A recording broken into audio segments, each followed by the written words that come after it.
A return to Turkey. Hello, my name is Alex Does F1 Stuff and welcome to a pre-race review for round number 14 for the Turkish Grand Prix around the Istanbul circuit. And it has definitely been a little while since I've recorded anything Grand Prix weekend related. I took a lot of time off making anything really and doing anything on my computer simply because uni work.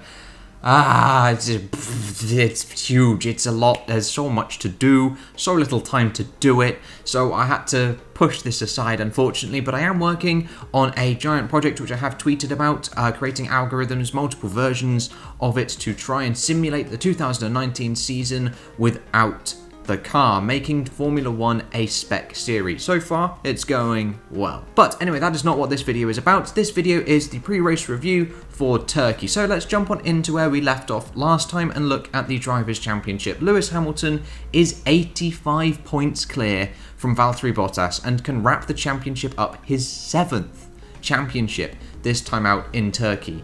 I think he only needs to outscore Bottas by 15 points, which isn't too difficult. And in the Constructors' Championship, Mercedes have already won it. It is already wrapped up. 7 times Constructors' Champions in a row. That in itself is an insane record and the longest Constructors' streak so far in the sport's history. And possibly an 8th coming next year. But let's not get into that at all. They are currently miles ahead of Red Bull, who didn't actually score any points last time out, who are just ahead of the closest midfield battle ever. But as always, we will just take a little look at the weather, and the weather on Friday for the Istanbul circuit is 17 degrees with an insanely high humidity of 78%. That is going to be absolutely horrible at 17 degrees. And then on Saturday, it's 14 degrees. There is a rain icon, but it's only 40%, which in F1's world, it's not going to rain. It's not going to rain, not even going to hype it up at all. And then Sunday, it is exactly the same as the day before, so it's probably not going to rain at all. It's just going to be slightly mild and cool, which goes quite nicely with the tyre selection that Pirelli have given, the C1, 2 and 3 compounds. So let's jump on straight into the review, and we begin with Mercedes, and well, both of them, I suppose. Mercedes are historic. They are now a historic team. It is confirmed, regardless of the fact of how dominant they are. They won 7 Constructors' Championships in a row. Crazy, unheard of, never happened before, and Hamilton is on the verge of winning his 7th driver's title as well. Unfortunately for Bottas, it's just seemed like not his year again, like 2019 was, and we can only hope that in 2021, next year, he can perform a little bit better than he has this year, but Mercedes have definitely stopped the performance of their car, which is evident by the qualifying results, how closer like Red Bull and Racing Point McLaren and everyone are slowly getting to them, which to me doesn't bode well at all for 2021 if the other teams are still progressing forwards and catching up to Mercedes, who have already admitted they're stopping. It's gonna be annoying. But definitely looking extremely well for Mercedes, and it's their race to lose, as has been every race this year, sadly. It has been their race to lose. But we now move to Red Bull. And Red Bull, I don't really know what to say about Red Bull ahead of this weekend. They should be the second best team, but there have been lots of issues hitting them recently. Obviously, Max had his little tyre blowout. Allegedly, it was the track being extremely abrasive, and Mercedes had some fears that their tyres were going the same way, which would have been interesting had it actually happened to a Mercedes before it happened to Max.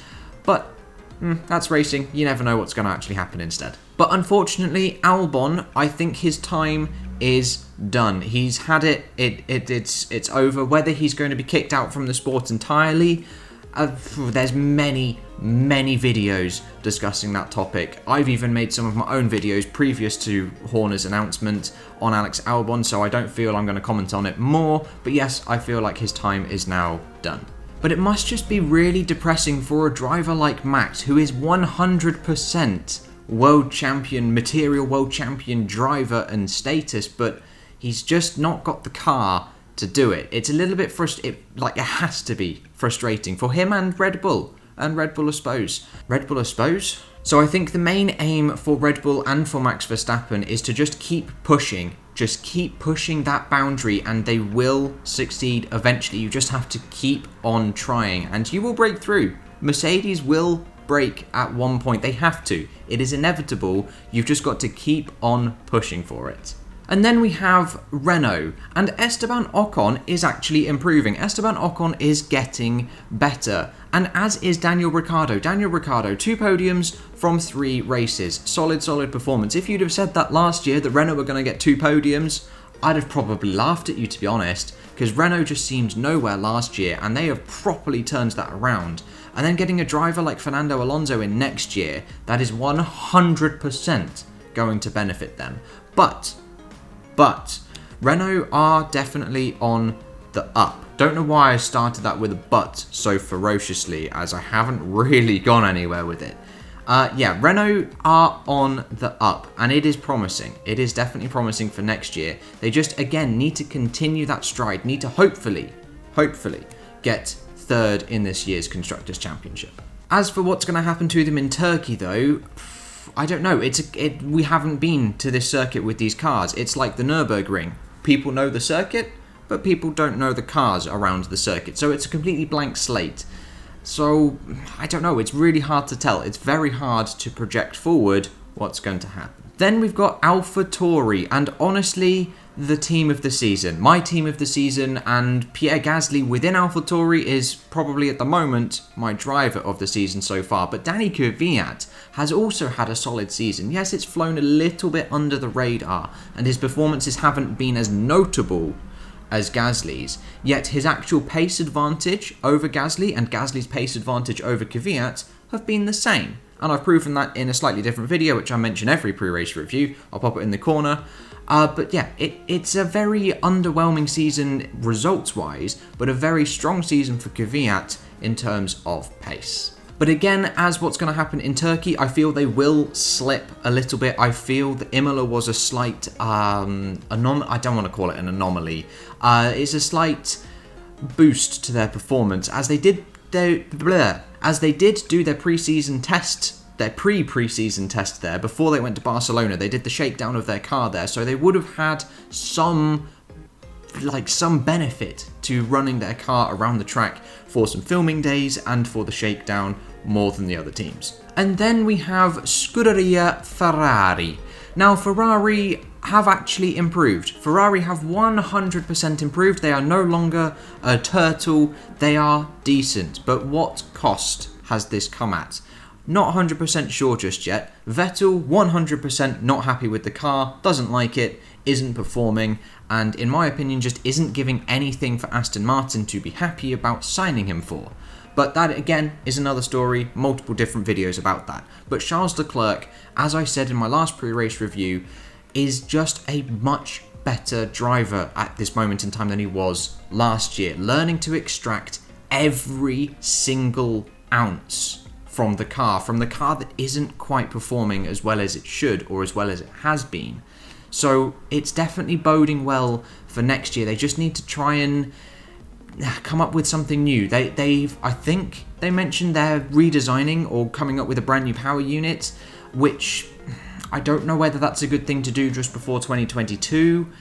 So hopefully next year will be a development year, in which case we're going to see them much where they are now, P5, P6 in the Constructors' Championship, fighting with the midfield teams. But also to note about Ferrari, Mattia Binotto is stepping down from some Grand Prix weekends. He's taking a step back. Now that's quite interesting. I was expecting him to stay firmly for a little while, but now seeing that he's taking a step back, it's making me wonder, is there going to be another Ferrari change? Another Ferrari team management change? I hope there isn't, because that's really, that's what's messing them up. That's what keeps messing Ferrari up. They keep switching out their management system whenever it doesn't work after 2-3 years, and that's what's buggering them over.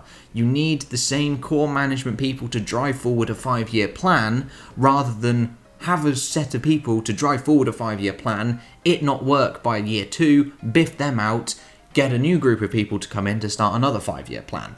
You're just going to keep setting yourself back, and that's exactly, in some respects, what's happening to Ferrari. But moving to McLaren, and a team which a team which hasn't really done anything in the second half of the season. They've not really progressed forward like they were doing in the first half of the season. But yes, Carlos Sainz is having some decent luck again after having another just abysmal first half of the season, like 2019, where it's just DNFs and bad luck here and there. It's the same again this year, a little bit worse, as he's no longer the best of the rest at the minute. But yes, turnaround slight for Carlos Sainz, but as a team they're a little bit stunted. They haven't really progressed like Renault have continuously through the season. They had a nice peak at the start, and now they're slightly coming down again. What's going to happen in Turkey? It's extremely hard to tell. And for a midfield battle that has 3 teams covered by 1 point, the hell can happen? Who can predict? If you can predict that, you need to get in the lottery. Honestly, get in the lottery. And then to Alfa Romeo, and a team that has drastically improved. I think they admitted they were overly cautious or something like that in the first couple of races, and now they're actually learning to unlock everything about their car, and it is showing. That car has slowly gotten better over the past couple of races, and it's finally paying dividends. They're scoring some points, they're scoring decent points, but it's still nowhere near what they want it to be. Obviously part of that's coming down to the power unit, but the team structure seems very, very solid. And I think Q2 for both cars is what they need to aim for in Turkey. And then in the race, they can work on it from there. Obviously, you're going to have slightly different factors coming into the race, and it's very difficult to predict. I would like them to score some points, as it will just continue to boost their morale and boost the team's everything, really. But I don't know. I simply don't know. Then we have Williams. Now, Williams, I was expecting to do what Alfa Romeo have done this season. Williams are progressing. They are moving forward. There have been many, many, many chances missed and many opportunities not capitalised on. Picture 2 weeks ago, George Russell binning it under the safety car, for example. Even Portimao, they could have scored some points. There have been a few other occasions where points were on the cards and something happened and they lost them. Which, yes, that's no fault of their own, some of them, but they do need to capitalise on that. If they get some points on the board, that is going to be a huge, huge improvement and a huge help towards their campaign. Both drivers are doing exceptionally well. Russell is honestly one of the better drivers, especially one of the better young drivers on the grid at the moment. Nicholas Latifi, if he's here next year, well, he is here next year. It's just going to be another performance, as he's just constantly not there pace-wise against Russell. And then Racing Point. Racing Point. What is your strategy? You suck. You suck. You've got a decent car. You know you have a decent car. But we've seen clearly throughout this whole season, you have no idea how to run at the front. It just doesn't work out. They messed it up in a couple early races in the season when they could have scored some podiums and some better points higher up. And we've seen it again here, pitting under the safety car, which I know is like the known thing to do, but when there's only X amount of laps left, like single digits of laps left, you don't want to give up your track position. But yeah, they suffer from bad team strategy, but their drivers, solid. Honestly, Lance Stroll has done exceptionally well. And then Sergio Perez has just proven that they're losing a good driver. Whether they know that they're going to get a better driver in Sebastian Vettel, it's going to be hard to tell. You'll have to compare Perez's year against Stroll this year against Vettel's year against Stroll next year, and then compare the two and see how well Perez and Vettel stack up against each other. And then finally, Haas. And Haas, I feel, are another team that's in the same boat as Alfa Romeo and Williams. They've slowly progressed through the year, but nowhere near as much as they either wanted to or as much as they should have. Both drivers on their way out, so it's a bit difficult to talk about their futures, etc., as there isn't one. So what can they do this weekend? Well, Grosjean's already missed his flight, but he's got something sorted for tomorrow morning. And Magnussen seems like the better of the two drivers in terms of qualifying and race pace, but Grosjean is also there. So I don't really know, maybe Q2, but I think that's just a little bit too much. I think the Alfa Romeos have got the pace advantage over the Haas cars, so it's going to be a very difficult fight, and a fight with Williams, I reckon, for not being last. But that is all I've got for you today, guys, for my pre-race review for Turkey. Thank you guys so much for watching, and I will catch you in the next video with whatever and whenever I decide to make it. I'll see you guys then.